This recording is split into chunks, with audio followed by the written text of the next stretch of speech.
Hello, welcome everyone.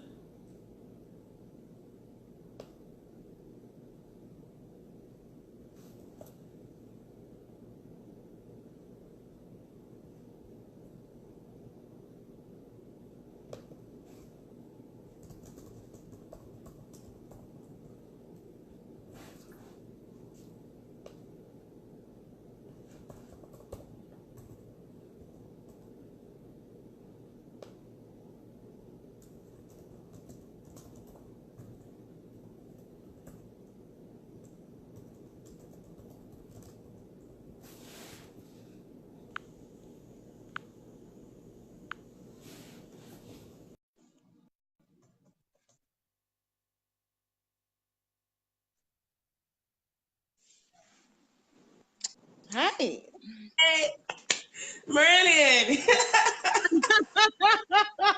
I'm sorry. This is my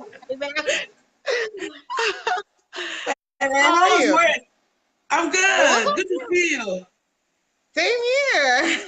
It's been like forever.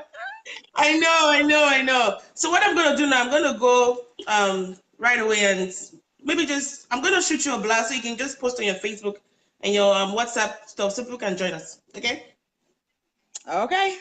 All right. Oh my Give goodness, yes. me one more. Yeah.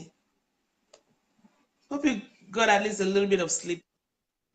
Well, I tried to knock like 15 minutes, but it didn't Oh, work well. But I was like, but I have to don't keep worry, myself awake. we're gonna get you out of here in time and then go, do that. Hello, Hamidat.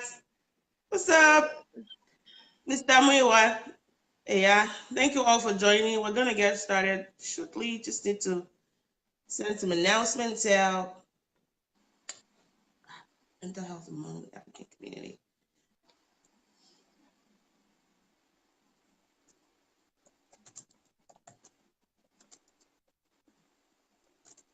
Okay. All right. I just sent No, you it that should. stuff on your Okay, I think this is better. WhatsApp page, so you can just do that. Uh, okay. Mm, Got it? I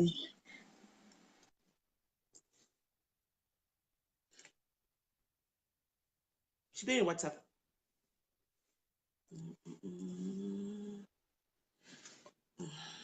Just wait about that.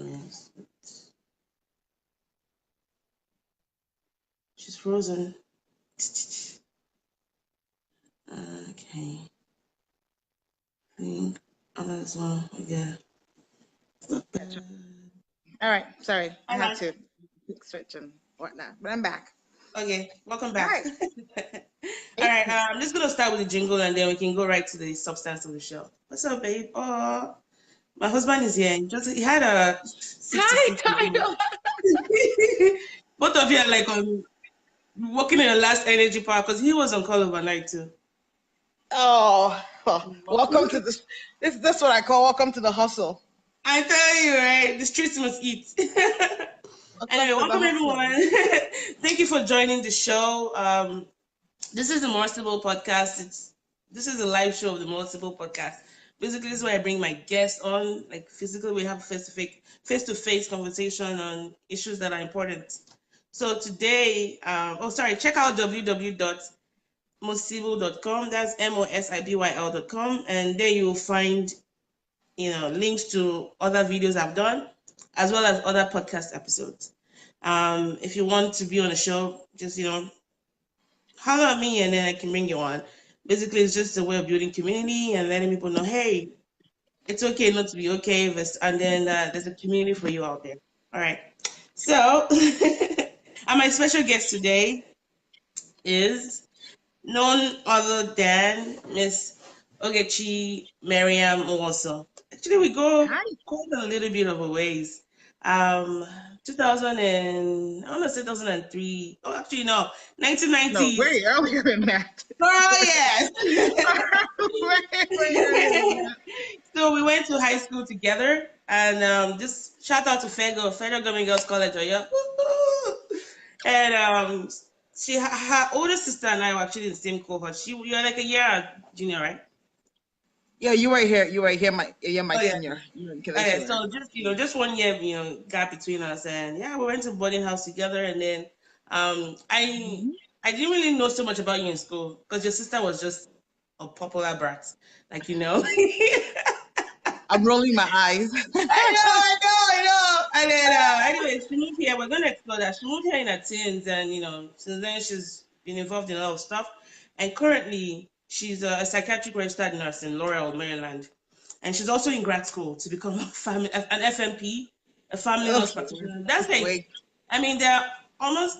I mean, doctors are like this, and FMPs are like that as far as their privileges and what they can do. So she's like moving high up in the ladder and just trying to get it. Go girl, yay yay! And Yay.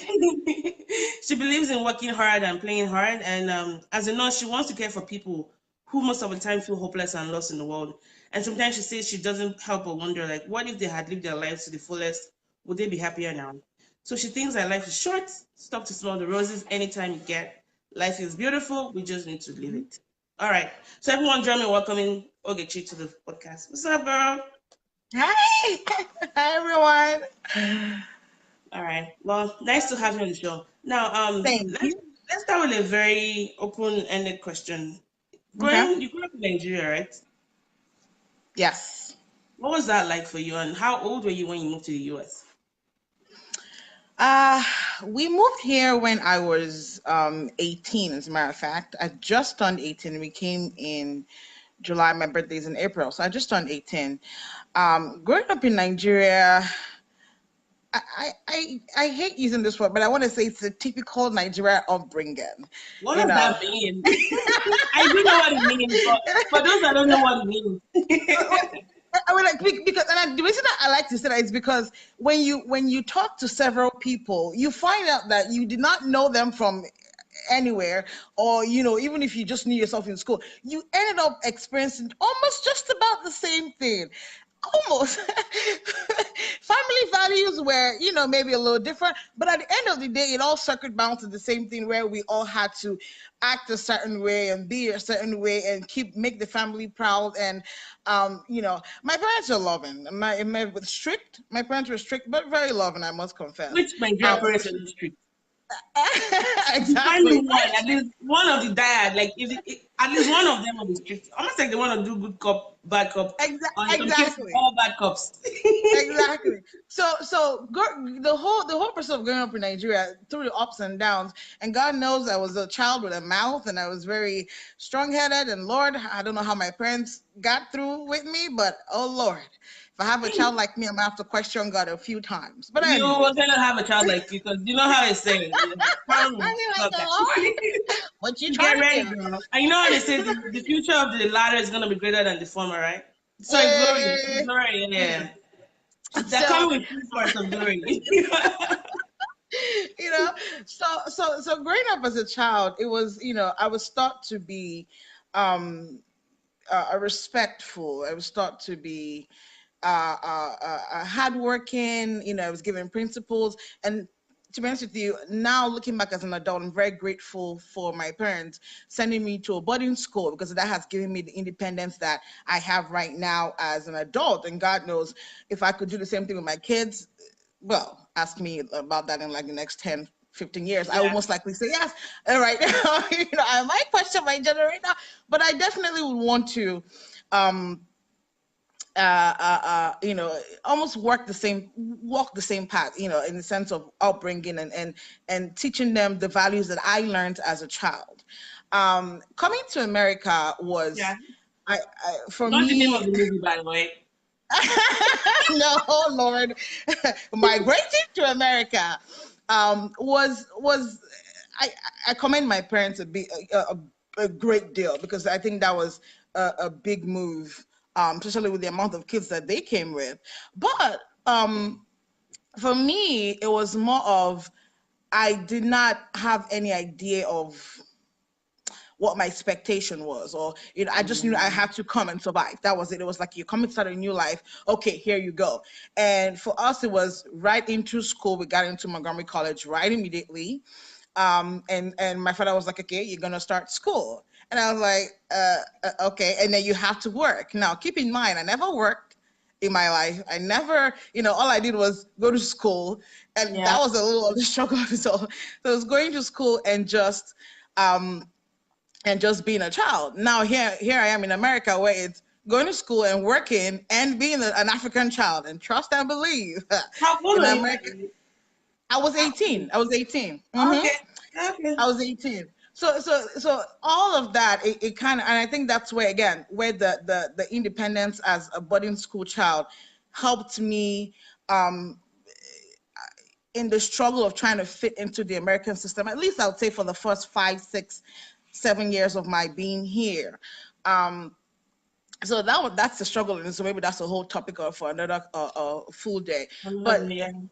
it was an interesting transition. I was met with a lot of culture shocks that I didn't know that I was even experiencing at that time, and I tried not to feel bad Yeah. or have any regrets or what. I just took it like, oh, this was what it was, and just kept Yeah. moving on. So far, I must say I'm very grateful. There are more heads, more years to come, but so far so good, I would say. So far. Wow. Thanks for that. Thanks for that. One of the questions I'd like to ask you as a follow-up to what you just said is this.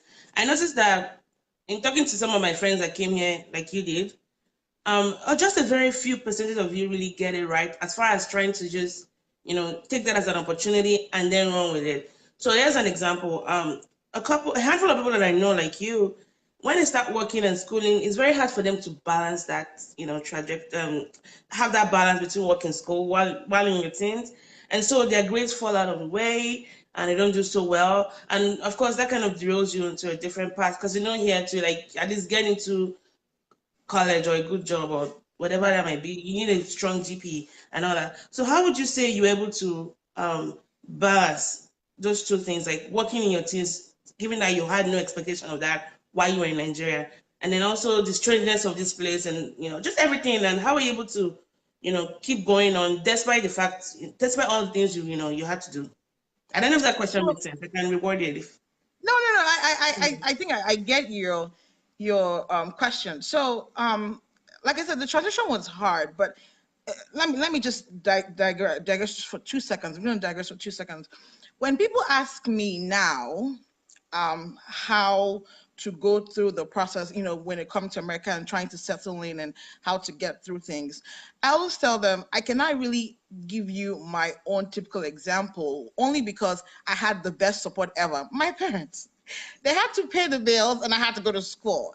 Even though I was working, my working at that time, but the money I was making was for me to pay my school fees and pay my cell phone bill. And I'm specifically saying cell phone bill because that was the only bill that I thought, oh Lord, it was Good old that days. and in the aspect of work ethics, I didn't even think I had any. And I'm saying that because, like I said, I never, ever had to work in my whole entire life. But all I knew was that I did not want to, um, I didn't want to be, how do I say it now? I don't want to be a disappointment. And I'm using that word loosely because, Yeah, I it's like my know. friends, I didn't want to disappoint. I didn't want to come home with a story of, oh, so I lost my job. Oh, so I had a D. Oh, so I had a B. And as I must confess, during school that time, I was taking a psychology class at this time, and I was working ridiculous hours. I was having to How many work. hours? How many No, jobs did you I have? was. Oh, at that time, I was not that much of a hustler. I must Oh, okay, confess. okay. I Actually, know was you were I? a hustler. No, I think as a matter of fact, I was in the transitioning process at that time, and I had just become a nursing assistant, and I had to work the night shift and then take a psychology class in the daytime. So I'd go to work in DC, catch the bus. I was a bus hustler by then at that time. Sorry. And then come to class. It was a psychology class for that particular one. Now I ended up having meeting a friend in that class, and we're still friends still now.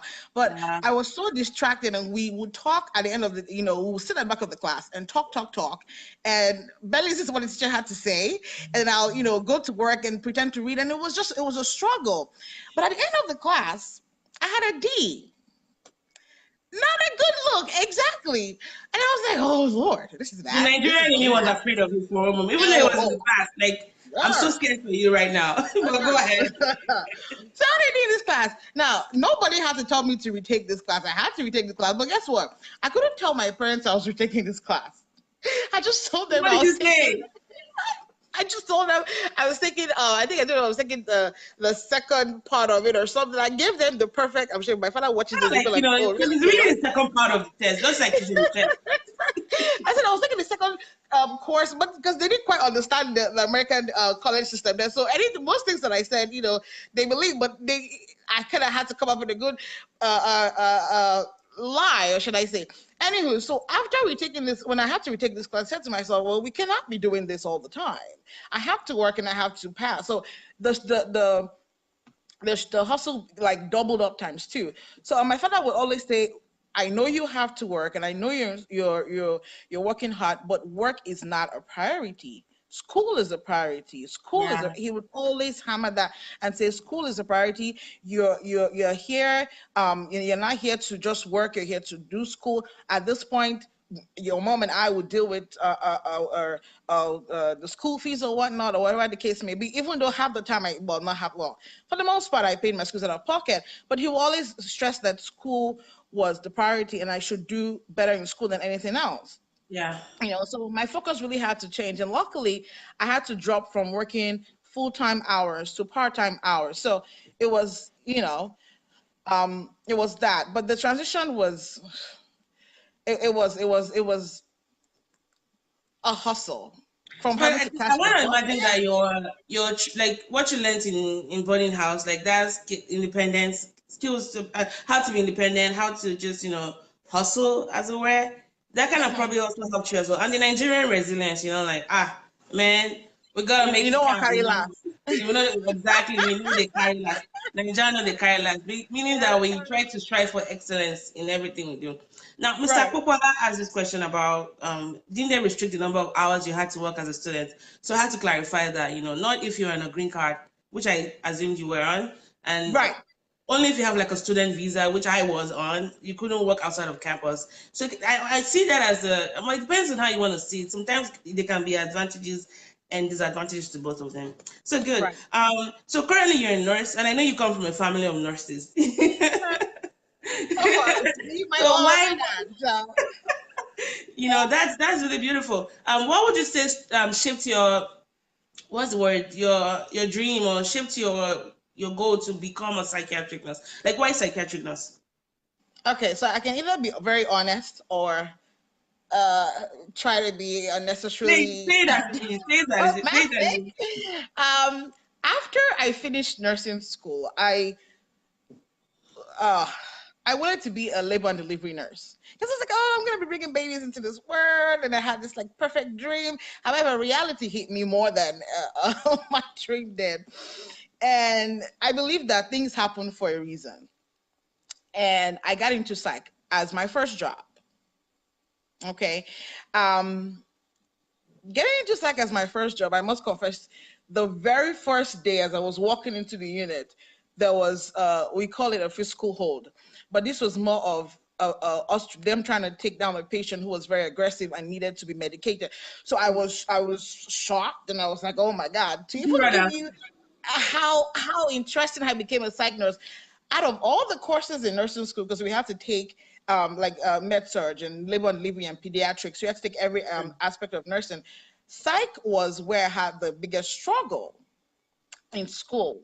But finding myself as a psych nurse and staying in psych was because I started to learn the whole process and the behavioral part of things and why some things are the way they are and why people act the way they are, and I saw psych from uh, uh, a completely different I saw it from a new perspective. Don't let me say completely different. From a new, like I learned what I learned from in school, the Yeah. paperwork, I Like was the actually textbook, now the textbook was, it gave you a exactly foundation, but seeing it like translated into like Patient care was different. Real life was like, oh Lord, now we're having a conversation, and I realized, oh, okay, and I really enjoyed it. It was more than just, the for me it was like the fear of that people usually have. So, oh, he's schizophrenic, and then you're afraid of him. No, as a matter of fact, those are the people who are the nicest you would ever meet in your whole entire life. Yes, they will not harm you. They will not do anything, nothing. They're like the sweetest people. So I fell in love with that, and I stayed in psych for, well, it's been 8 years now. Oh, I'm old. Oh Lord God, have mercy. 8 years. Wow. And I love it. I love it because it teaches you, first of all, I think being a psych nurse humbled me a lot. It How? humbled me a lot. When you see people go through situations where they have no control over, I mean, Mm, absolutely no control over, and they struggle within reality, oh sorry, between reality, and uh, and non-reality. like It's you see how they can't even differentiate like reality and non-reality. You see that interplay. exactly, and it's a struggle in their life constantly to let people understand, this is what I'm experiencing, this is this is who I am right now, this is what it is right now. And then dealing with a society that does not, and I mean not, accept mental health. Imagine, this is exactly what it is. Imagine living in a society that does not accept being diabetic, or does not, that does not accept cancer. Cancer is bigger now. Okay, does not accept cancer. You don't have any control over cancer. At least you have, for the most part. For the most part, you have. We could argue, what, imagine someone then telling you, oh well, deal with it, or you're faking, and you're like, and that's your everyday life. Wow, I like that's a what you hard just one. said. I like what you just said because I'm also a mental health advocate. I've done some research in mental health. And one thing I always say is that I think we need to come up with another name for it because mental health is health, you know? Yes. And I think the fact that we divide into mental and physical health, and we tend to focus on the physical, but we don't understand that there's so much more. Because if your mind isn't working, if your mind isn't like, whatever the word might be, you're not healthy, you know? Right. And so when I talk to some of my friends, I always ask them, so how are you doing mentally? I just say it right there, like I don't try to mask the word, like how are you doing mental? Especially those that have told me that they are maybe struggling with depression and things like that. And to also add to your point, and I know like for example, like cancer, we have like objectives, like we have some diagnostics that we can use that is very quantifiable. Like they could look at your white blood cells. Even for diabetes, they can look at your A1Cs levels to see, oh, are you doing well or not? But with mental health, we don't really, I mean, brain scans aren't so specific to like so many things. So we can't really Right. say this person is really, really sick, except they, visible, they manifest those symptoms. But that doesn't really mean that it's nothing. Like these struggles are real. I mean, Right. these struggles are real, Exactly. especially those that are suffering from, and it could be depression, it could be anxiety, it could be, I mean, there are like a litany of things people can be suffering from. And I do understand that, like, until we as a whole, as a community, or as a people in the world, I guess that's the word I'm trying to come up with. Mm-hmm. The more we begin to acknowledge that mental health is health, I think the better we can at least being more sensitive to those that are suffering from it, and From it, also yeah. being like advocates for those that are, because I've had some bouts of depression and it comes and goes, and I do totally understand that. Yeah. Right. Right. And I think one thing again is that, it, you're, and I'm going to speak more from,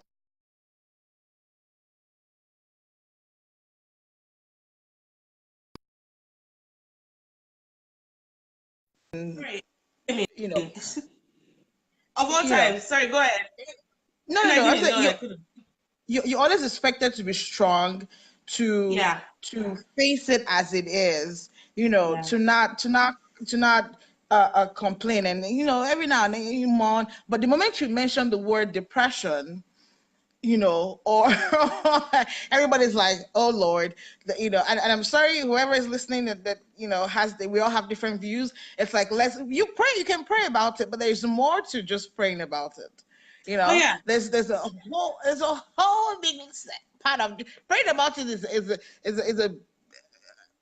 a part of it, but it's a bigger part that we don't, we just totally just ignore just because, and again, I think culture has a lot to do with this.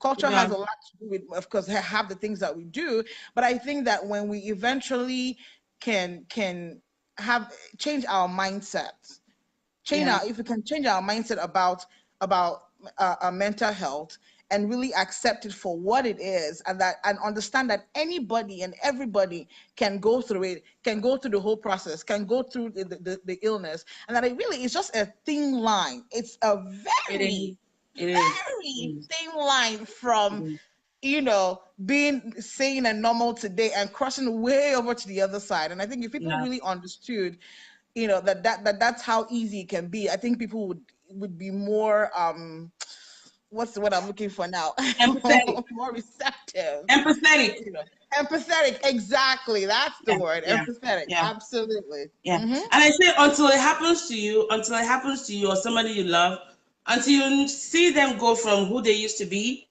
to maybe it's just a shadow or even like a totally Yeah. different person, you wouldn't understand it. And I know Right. in the African community, I remember when I opened up to somebody that I really love so much, a family member of mine, an extended family member that was going through depression.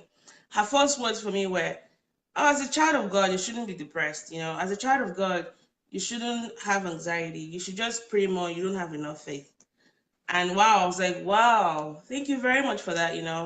Um, we have Christians that suffer from health issues like diabetes or, for example, asthma. You can't tell somebody that has asthma to start running like a marathon, right? So why do we think that depression or mental health issues, for example, are things that can just be prayed away? Yes, I'm a Christian. I struggle with mental health issues, and having my faith has helped me at least understand that there are things I can do as far as using spirituality to cope with it, but it Right. doesn't exclude me from having mental health issues. So Exactly. I know we tend to use religion as a cop out, as a way to just, maybe it's even a way of just rushing the conversation so we don't have to like deal with it. But these issues are real. And the more we just keep saying, pray about it, which might be good, people do need to pray, but that shouldn't be all we have to offer. Like, in a way, I feel like sometimes it invalidates people's struggle when we just say pray about it. Right. Right. You're absolutely right. And I hope we change. We have a long way to go. We have a long way to go. I must confess, a really long We way to go. do. But We I do. hope that it changes over time. If not, we're gonna have more trouble than we anticipate. But And I should say that these issues are not just germane to the African community. Like oh, even so talking to some of my friends from Asia, like, and that's a really broad term. So my friends from India, my friends from South Korea, and other parts of Asia, these are real issues that they also right, have to grapple with. And I think it comes from maybe the way our societal fabrics are woven in such a way that I don't know, like maybe because we're in a way social and communal.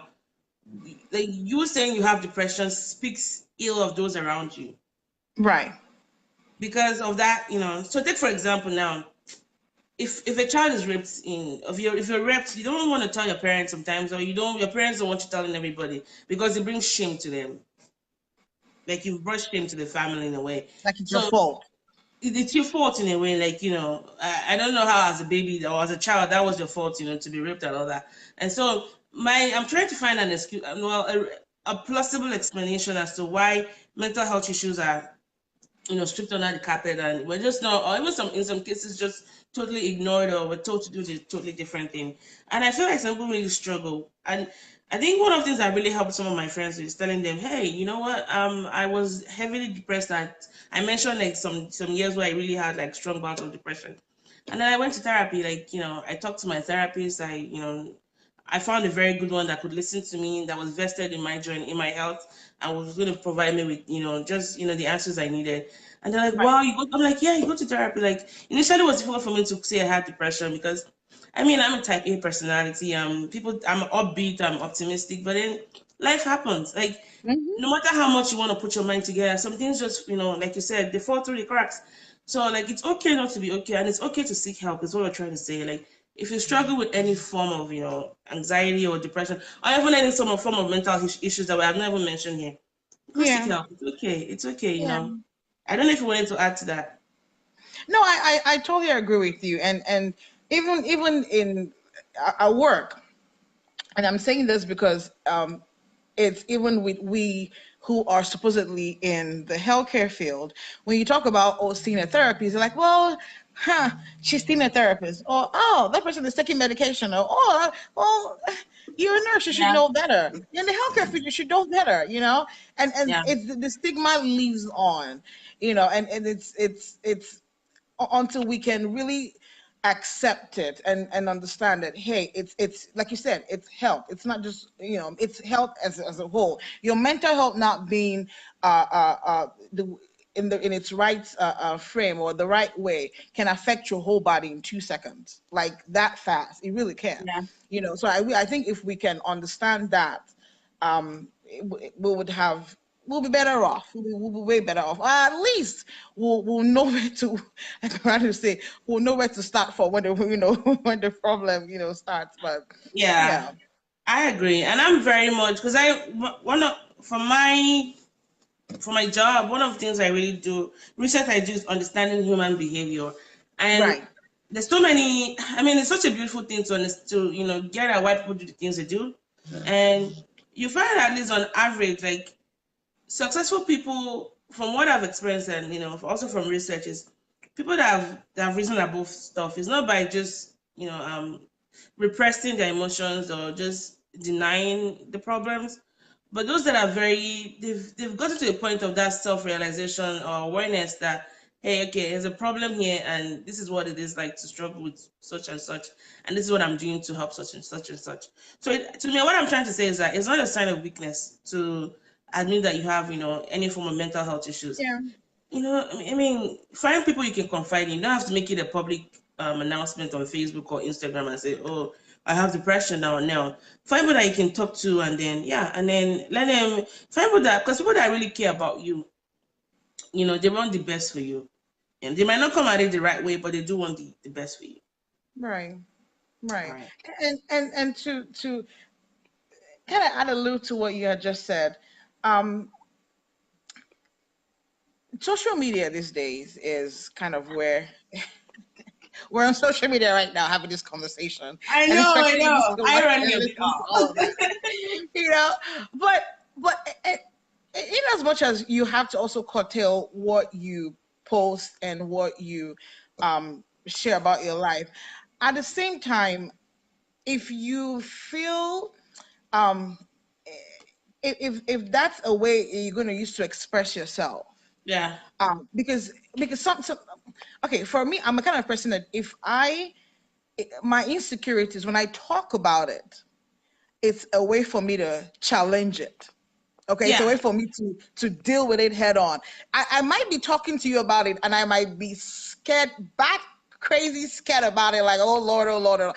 But the fact that I'm talking about it, the fact that I'm saying, I'm letting somebody else know that this is what my craziness is, or my whatever is, or my issue is, it helps me. And social media sometimes also it can help people with that. So if you're struggling with depression and you feel the need to make a comment or say something about it, Yeah. or whatever, not just only depression, anxiety, whatever, and you feel the need to Yeah. talk about it and say about it, or post that you're struggling with a moment or having a hard day, or whatever the case may be, I think that would also help people, because like we had said earlier, well, you're not supposed to say things to people outside.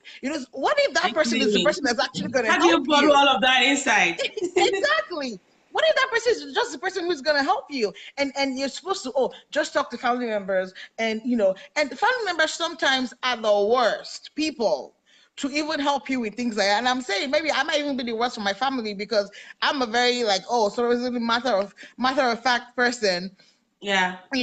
And I just say things like it is. So sometimes I might not be the most therapeutic person for my family, but for my patient, I'm like, okay, I might be the most therapeutic nurse. So sometimes just being able to express it to somebody, to whoever, anyone who would supposedly listen to you, would it will go a long way. And so again, social media might play a role in that, and that's why I'm Yes. saying that, because it's in our everyday life, whether we like it or not. It's in our everyday It's life. come to stay. And there's something they now have a word for it. It's called social media depression. Like when people Uh-huh. see, this I always tell people, I mean, my friends that know me, like, what you see outside, because there's still not a space. Like, you and I were talking about it. There's not an app to, like, show those bad days you have. Because Right. the way social media works, you have to put your best foot forward. Like, you take like 100 pictures. You have to put the best ones out there. So that's why I say don't look at my pictures, because there's no way I can communicate how I feel. I express myself through writing. Through writing, I've been more vulnerable. I found a place to like talk about things I struggle with. It might come as a trigger to some people. It might shock some people to read what I have to write. But writing is a form of escape for me and a form of therapy for me. So find out what works for you. But don't, whatever you see on social media, on the other hand, especially those that, that they're used to just putting up there. There's so much going on behind people's lives that you don't get to see Yes. on Facebook. So Yes. don't be depressed. Don't like. But if you find yourself just always constantly depressed by looking at your friends' timelines and seeing how far they're doing, we all have issues. That's just what I'm trying to tell you. We all have struggles that it's not well. It can't be accurately portrayed on Facebook or Right. Instagram, whatever the medium might be. Okay. Anyways, Naomi had this question, and Naomi is from Australia, by the way. She said, "What's your advice to a person who is struggling with some mental issues and is not ready to deal with counseling sessions that in most cases make you end up feeling more depressed than you were when you started?" Whew. Nurse? So that's a that's a really good one. So in my opinion, you have to be ready, and it's really at your own time, not at any other, at your own time. And when I mean at your own time, when you have really come to the conclusion that I really need help, because if you're you're struggling with mental health issues, and counseling is one of the ways that you feel like would help you. If you're doing it just because it's the thing to do, um you won't you won't have any leeway. You will not make any progress. Okay. Yeah. So it's all about learning to be patient with yourself and saying to yourself, okay, I'm going to make that steps, whenever it is I'm going to do. I'm going to seek counseling from who I'm going to seek counseling. Now, during the process of counseling, there's a likelihood that you might want to beat yourself or even more than you intended to. So I'm saying you're talking to somebody about these issues, and then as you're talking about it, you're realizing, oh, this is maybe my fault, or this is the issue and this is the issue. It's all about basically coming to terms with your own self. Understand? Coming to terms with, this is what I feel like would help me. Yeah. Okay. This is what I want to gain from it, because you cannot just be going to counseling just because, or because someone said go. What is your purpose of wanting to go to counseling? Do you want to go because you want to actually find a solution to the problem? Do you want to talk to someone because you just want someone to listen to you? Sometimes that's all it takes. Sometimes you're your own best person. Sometimes just talking about it might help you. Sometimes another person might give you a different perspective. Also, who are you going to meet with? Who is this counselor you're going to meet? I usually encourage you to go to somebody, and I might be totally wrong, but to go to somebody who almost does not have your own same background, because they would see a totally different picture. Even you would be like, damn, I did not even know. Yep. Go to someone who say I'm Nigerian. I will go to somebody who is not even African at all. At all. Sister, all my therapists have been At all. they've been white. I went to someone who is not even African, someone who would look at it as who look at my situation as a completely new case, and with a new mind, with a new eye, Yeah. and Let me just jump in here. The reason why I'm saying, choose somebody different is not because of his skin color. I just want to put that out oh, there. It's no. because Oh, of, God. as an African, there's this cultural knobs.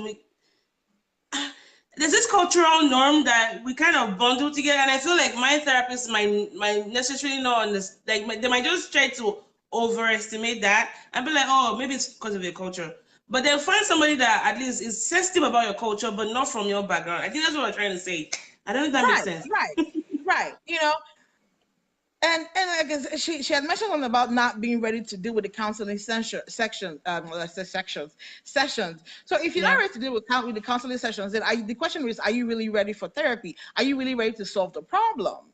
Because again, you will get, during the therapy session, you will get to points whereby the person is asking questions or maybe giving perspective where you're like, oh, maybe if I had done it different way, or if I had done it that way, or if I had said this way, or if I had, or maybe if I changed my thinking, whatever the case may be, now it's a process for you to walk through your own self, walk through your own issues. You Yeah. understand? So again, I think it's if you really understand the goal for therapy or the goal for counseling, that would make things better, or that would make you more, what now?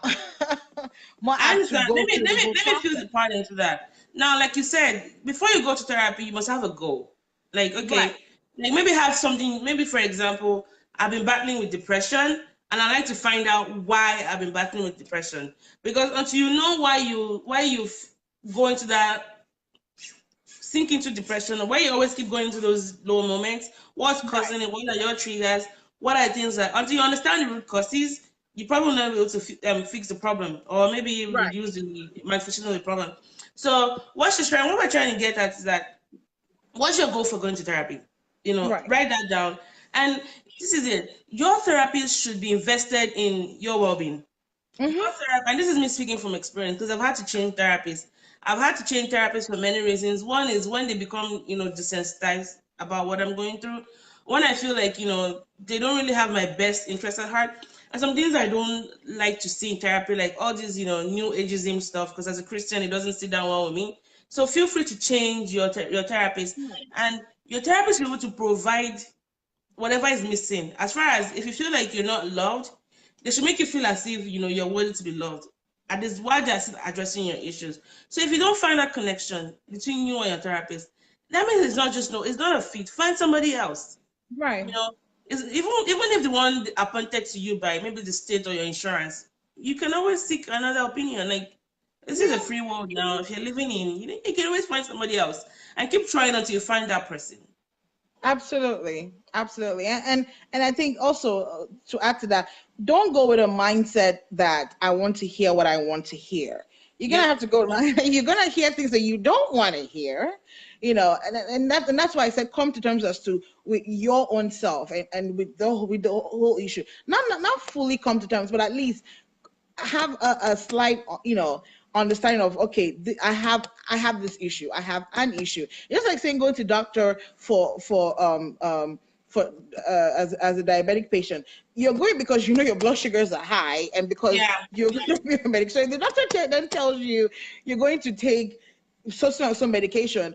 If you understand, you know, if you understand why you're taking those medications, you understand what the benefits are, you will most likely be Yeah. more Even if you don't like what they're telling, willing they to might say, comply. "Oh, actually, your blood sugar is high." So you're like, "No, but I feel fine." Your blood sugar is high. Like, regardless of how you feel, sometimes Right. you might not hear the. You might. So, for example, one thing your therapist might tell you to do is make amendments to those that you've hurt. Maybe by calling somebody or speaking to maybe your dad or something that you're not comfortable doing or you don't want to hear doing, but chances are you might hear those kind of things. Now, work with your therapist to come up with a realistic timeline. Like, okay, I see that if I did this, my health will be better, but I don't know how. Can you teach me how? You know, Right. like Right. a personal example was with my dad. We just had this reconciliation because I didn't really grow up, with a relationship with my dad. And so when it was time for me to start working there, I wasn't even ready. I just wanted to avoid it. I wanted to, but then a lot of issues were affected in my life because of that. And so when I realized I couldn't hide anymore, I talked to my therapist, how do I start doing this? Like, and I talked to my friends as well, because like your therapist is okay to have, but then you also need good friends around you. You need a good social Amen. support. So your Yes. family, your friends, people that are really, really interested, because together they might be working in almost like holistic approach, but they're working on one side, the therapist is working on another side. So you do need other people apart from the therapist, because it's not wise to put everything on your therapist, really. So my therapist provided me with so many things, like how I could, like how I could phrase my words, how I could, just think about, focus on the goal, and then think about how to achieve it. So yes, basically what I'm trying to say is that explore those things with your therapist. And sometimes you might not want to hear what they want to say, but if you really think that they have your interest in mind, then Yep. just do it. Yep. Just do it. Now before we wrap this one up, I just want to ask. So you've talked about some of the highlights of your job, like you tend to work with people that, like the patients you work with, they've changed your perspective of your life and all that. So you've talked about the good sides of it. What would you say are the most challenging aspects of your work, and how have you been able to navigate those challenges? Ah. That was deep. So I recently I've worked as a psych nurse. I've worked on just on every aspect, from working with children to working with older adults to working with teenagers. And the challenging part most of the times are the stories that come behind mental health issues. And for me, I think it's been more so with kids. Mm. Having to have a conversation with a child, or talk to a child that has been physically abused or sexually abused by an adult that they loved and trusted, or or having to just see someone go through a process of anxiety, just I think that has been the hardest. That has been the hard part for me, and it's like every time you meet someone, there's a new story, and even when you feel like you can get desensitized to it, you almost do, because at some point in my career, I was like, okay, you know what? It's not my life. I can go home. I can leave it at home and whatnot. But then when I'm about to go to bed, I'm analyzing and thinking about what this person had gone through, or what this person is going through. And sometimes even having a patient, stay on the unit for a month, 2 months, 3 months, and you see the progress, and you see them, get better. Because with mental health issue, it's not a quick fix. It's not, even the medications they take 3, 4, 5, 6 weeks, even sometimes 3 or 4 months for you to see the full effect. Yeah. And you see this patient get there, only to return in the next 2 months, and it's back to square one. Back to and it's like, oh, I just wish that and it can really be a struggle. At least for me personally. And again, I try not to take my work too personal, but as a nurse, you give a part of you're in it because you love it, because you're in it because you want to care for people. And then when you talk to people, you get a glimpse of their life, or you kind of get to hear their story, or sharing their story, or be a part of their journey, like I like to say. And when you see them struggling through this whole process, especially for kids, we used to say you wash a pig. And I'm calling anyone a pig, but I'm just using it as an example. You wash a pig, and then you send it out back. Guess what it's going to do? It's going to go back into the same blood, and you're right back to the same situation. So for me, I think that had been the struggle as a mental health nurse. And I think, for at least from what I've discussed with some of my coworkers, most of us tend to go through that process, and you try to, again, desensitize yourself from it, but every once in a while you get hit, with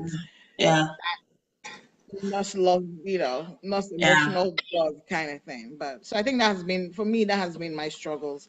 Thank you. Thank you for saying that. Thank you for saying that. Now, I think the point I would like to address in that is, so not everybody requires medications for their mental health issues. Some do require medications, but what we've known from research is that it takes a while for these drugs to reach their effect. Most people are not very adherent to their medication. They use it for a while, and like, I'm not feeling good, and then they stop using it. Sometimes it might take as high as 6 to 8 weeks to like start seeing the effect. And so if you're on these medications, don't stop right away, because we found that even sudden withdrawal can lead to like, suicidal ideations. Some of them have those side effects. Some can even make you sink further into depression, which kind of sounds, counterintuitive, because you're treating it for depression, but it's making you depressed. So basically, don't stop your medications if you are on medications without talking to your doctor first or your pharmacist first about it. Absolutely. And so now you're in grad school. Yeah. Girl, FNP, how long is that, and what, like, okay, 3 questions, and I'm going to go back to back. Why FNP? How long is that, and what state, like, what are you on the, like, what year are you in? So, why FNP? Really, in as much as I loved psych and I liked psych and I still love psych, FNP was gonna give me a more. It was going to take me away from the specialty for a few. I don't know. Are you leaving psychiatric? No, I'm not. And I'm going to tell you that at some point. No, I'm not going to leave. As a matter of fact, I'm hoping to go back for a postmaster's degree for the psych MP, because what I've seen as a psych nurse is that, and I think it's going to be a struggle for a long time, is that we, being a specialty, you tend to focus on the psych issue, and sometimes we neglect, the medical aspect of things. And not saying that we completely do, but we kind of overlook it. Oh, well, he has a patient comes in to a psych unit and it's like, oh, what is his history? Bipolar, schizoaffective disorder, hypertension, CVA, CAD. And the whole time that he's there, or the whole time that she's there, you might have someone address the hypertension maybe once or twice. Now, the truth is that most of the time they really are just fine. It's just a history or whatever the case may be. But we overlook it. So for me, coming with an FNP background would give me a better foundation, a stronger foundation that I've built even as a nurse, especially being that I have focused more on psych for the past 8 years. The FNP was kind of going to make me a little stronger. So even if I decide to go back to practice as a psych MP, I would have the best of both worlds. Let me use it that way. You understand? So I would see patients for both psych issues and medical issues, and be able to connect both of them together to actually give should I say, a more holistic care than just focusing on just one part of things. I want to be that holistic person. I like that. So basically, giving yourself an opportunity to even practice your field better, to getting a broader perspective on how medicine works, and and just the legality, because the family nurse practitioner, you have provider status. I mean, even more than a regular nurse, and you can do so much more. You can even run a clinic by yourself. Absolutely. That's really good. And now for those that are, maybe just a quick one, for those that are venturing into nursing school or trying to like even maybe diversify their portfolio, and a little bit, on the fence about that, what suggestion would you give to them? And this is to nurses, by the way. Go for it. Please. First of all, we need nurses. So come, go. Nursing is a very rewarding field. And when I say this, like, oh, it's because of the money. Trust me, nurses don't make any money. I can tell you that much right now. So let me show my bank account. You guys make money. You travel a lot. Just kidding. But nursing, especially in this country, nursing gives you, it gives you a platform. If you're someone who truly cares. Okay, it's not just for anybody. If you're someone who truly cares about people, nursing gives you that platform to actually, do that, to care. I'm a big advocate for nursing. I'm a big advocate for people who really want to do nursing. And I always tell you, if you don't want to be, nursing will test you. Nursing will test you. For me, and again, I'm sure every field has its own level of testing. But for nursing, imagine this. Imagine having to care for somebody and the person is calling you the N word or the BITCH, and you're trying to insert an IV so I can hang fluid so that your blood pressure does not drop. And the person, you Yeah. know, it's, and you're like, you almost want to say, meet me outside. How about that? But you can't because you have to be a therapeutic nurse. You know, so it does has its own challenges, but I'm a big advocate for nurses. I'm like, please come. We need nurses. We do. We So absolutely basically, what do. I'm trying to say is that because of just how well structured the US is compared to Nigeria, where we're from, if you're not saying you're passionate about it, there's so many opportunities for you to practice Yeah. your vocation, to practice your Yeah. passion, and also get Yeah. rewarded for it. Even though the job, Absolutely. some certain aspects are not very, nice, are not Well, very, yeah. good, but at least you get to apply what you love to do. Exactly, exactly. Yeah. So for the FMP program, it takes it depends on how fast you want to go, you know, how slow you want to go. Um, 2.5 years to 3 years. Um, and this is between either full time or part time. And again, if you want to take one class at a time, I think you have up to 5 years to finish the course. But for the FMP program, because of the intensity, I don't think 5 years is the best idea, is the best choice. But for it takes about 2.5 years to 2 years. Now, some schools, because of the way they have their curriculum and the classes that they would make you take or not make you take, that would either make it 2 years or sorry, shorter than 2.5 years, or maybe even Yeah. longer. Okay. Yeah. For me, I'm currently taking my last class, and Lord God have mercy, How girl, is you I don't even know? want to know. You don't even want to know. I'm currently taking my last class, and well, it's been a challenge. It's been a challenge for me. From working and going to school, and I mean working as an adult and going to another Yeah. level of intense Yeah. school. You know, it has its challenges, but I'm here. Let me put it this way: I'm at the final tail end, and I'm at this point is you pass or pass. There's no pass or fail. So you pass or pass. So Good. that's what I Good. know. So yep, that's where I am. Congratulations, and I wish you the Thank very you. best as you Thank you. Thank you. round off that. So we're done with the nursing questions, except if anybody else has any questions for you. So let's talk about your travels. How many countries? I know you travel a lot. I try. It's a hard What? job. I'm just kidding. I'm scrolling through my timeline. I just see this person checked in Peru. This person checked. I'm like, where's this girl? Like, what? Like, girl. Like, I love that by the way, because I love traveling as well. So how many I countries have you know. been to? Why did I just sound I like a You're Nigerian. Own it, girl. You're Nigerian. That's fine. I didn't know that just for me. Um, how many have I been to? Do I want to say 10 or less? I I don't think know. it's more. I don't know. I initially I was counting. Oh, maybe I should No, look I at think my it's more because snowboard. I've been to 11 countries. You've been to more than 11. I know you've been to more No, countries than I I have. haven't been to that much. Actually my first country was in 2012 when I went to Malaysia. And as a matter of fact, and I like to tell the story, they're like, "Oh, Malaysia, really?" wow, That nice. was that was the moment I got kicked out of the house. Yes. So my passion for traveling got me kicked out of my parents' house. My mom was like, "Oh, so you want to act like a grown adult and do what the heck you want to do?" And I was like, yeah." She was like, "Okay, well, hit the road," And she said it out of anger, but parents they'll say a lot of things out of anger, but she didn't mean it. Yeah. Well, my parents didn't mean it, and it turned out to be. I was like, "Oh, okay," and I think I just went with it. But yeah, so I've been to Malaysia. I've been to where now? I've been to Martinique. It's an island. Just actually, let me do a timeline kind of thing. I did Malaysia. I did Netherlands. I did Iceland. Um, I've been to.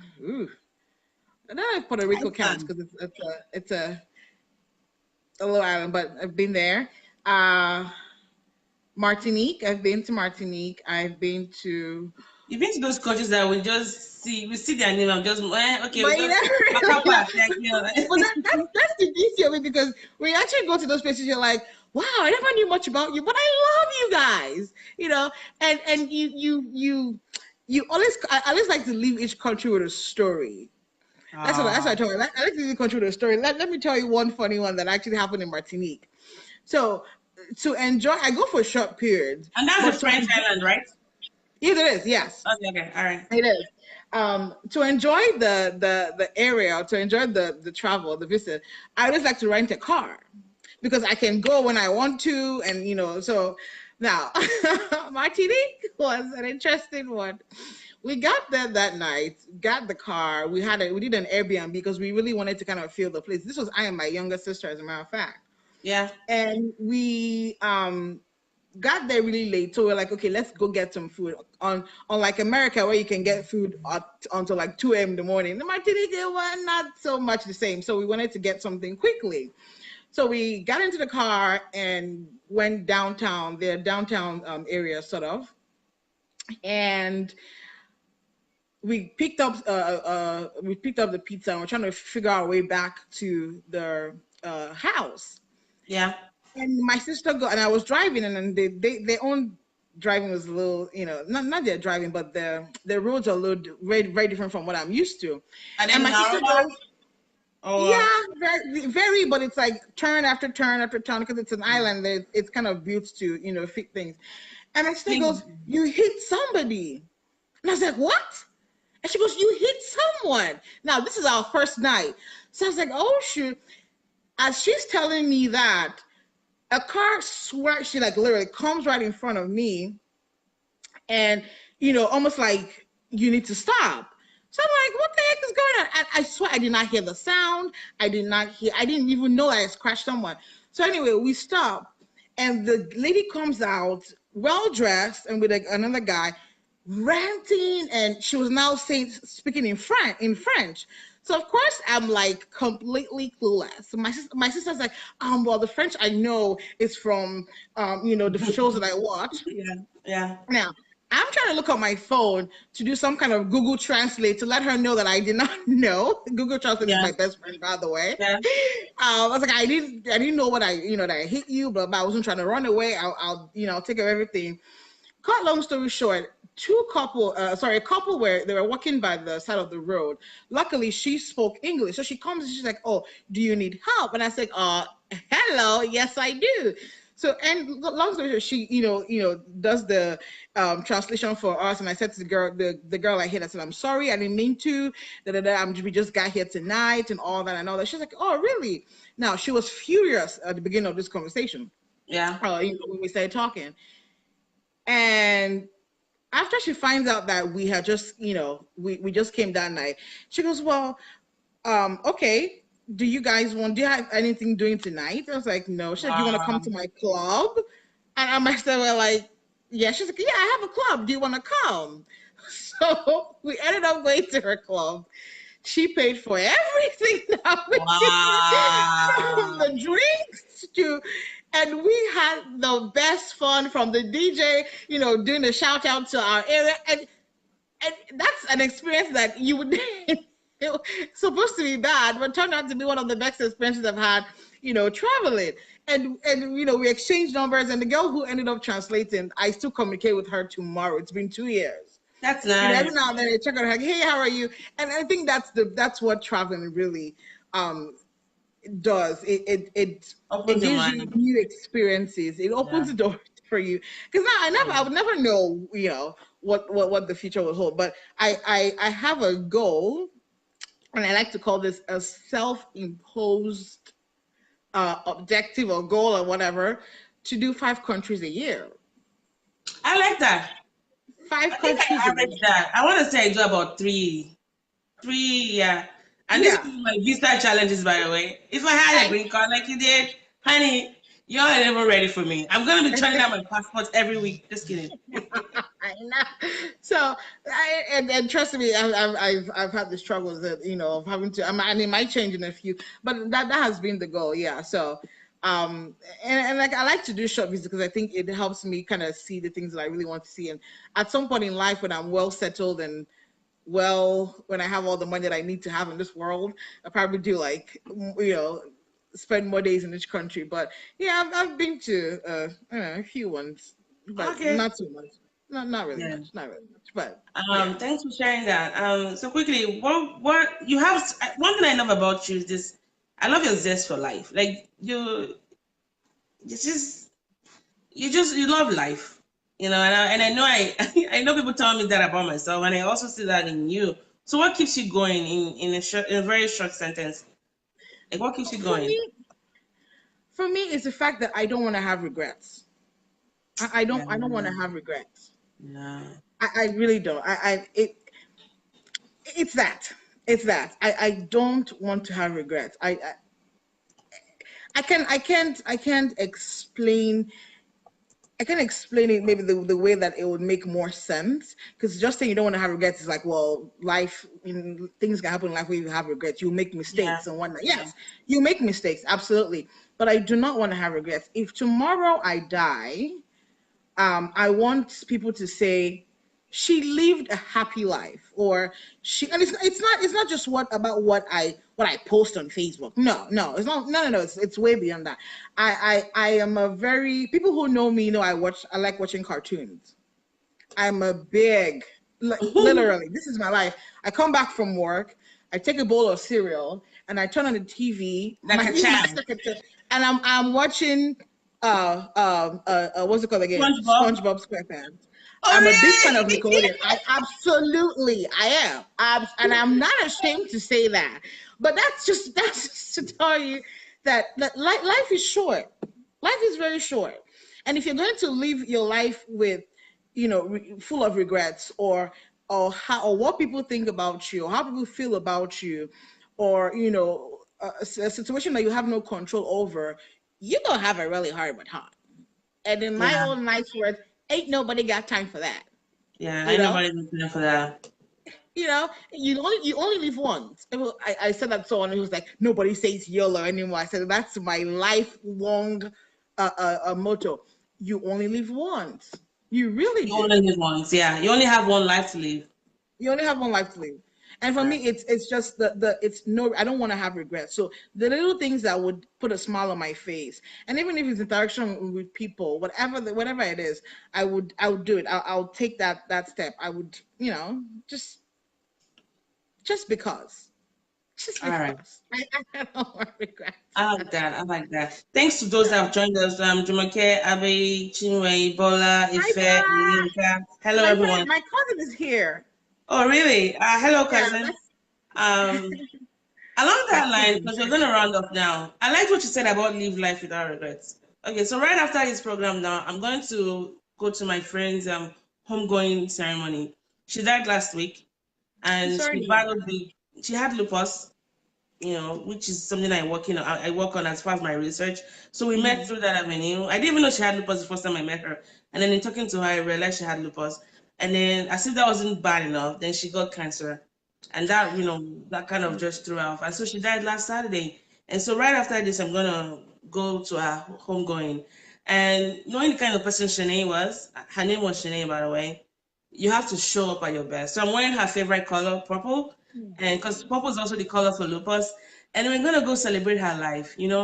I cried when I got the news on Facebook. I cried myself to sleep, and I woke up just in a way. I was sad that she's gone, but I'm happy because I know she's gone to rest. And Yeah. Shanae was somebody that was all about community. Like Shanae, there was nobody Shanae couldn't talk to. There was nobody Shanae couldn't like reach out to help. She used to work in my school, by the way, in the cafeteria, and all the students like they knew her.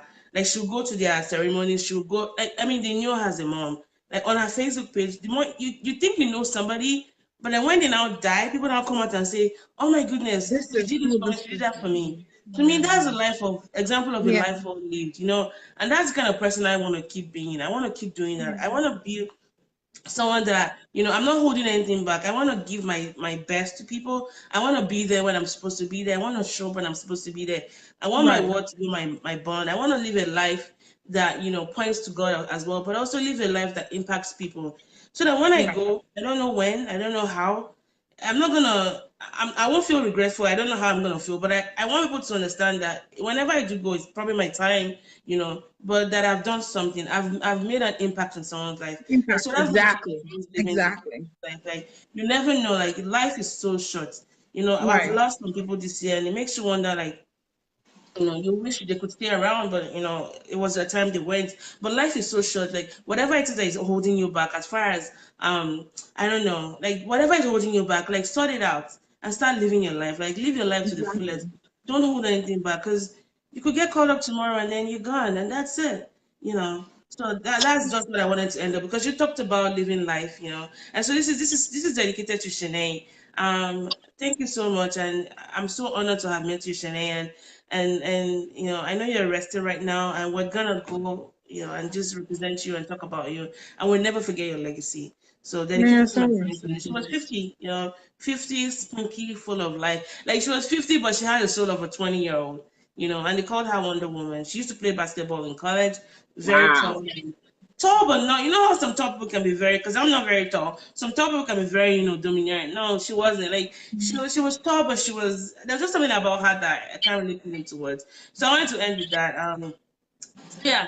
Thank you so much, okay, for coming Thank on you the for show. having me.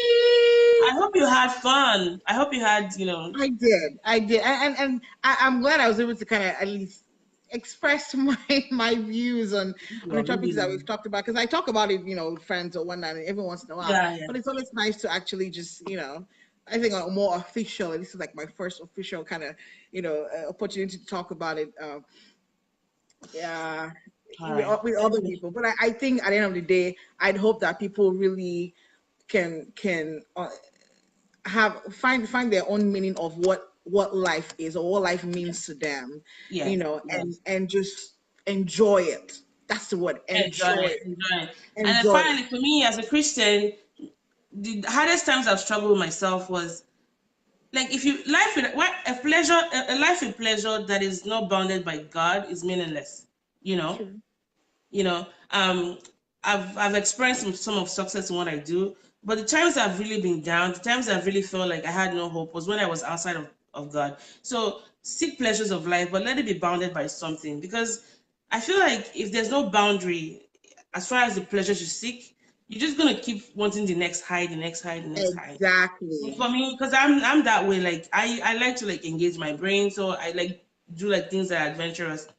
But I like the fact that as a Christian, it helps me to stay grounded. So I'm not gonna engage in some things that would basically give me the best high of my life, whatever that might be. Absolutely. Like, drugs and all of that. I'm not gonna be able to No, do that, because I there's know a that, limit. yeah, with my addictive personality, there's no coming back from that. So I would never engage in that kind of thing. So yes, so this is me saying that I seek pleasures in life, but it's bonded by Christ. I try not to go behind that line.